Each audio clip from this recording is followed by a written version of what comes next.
A Day with Yumi. Malaki-laki na po tiyan niya ngayon. Technically.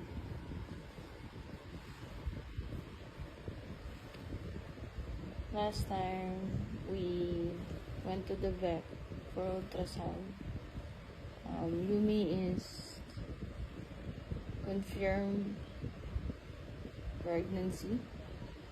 She has 3 puppies inside of hers.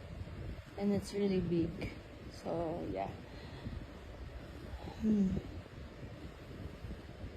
Please pray for Yumi to have a normal delivery. That it will come.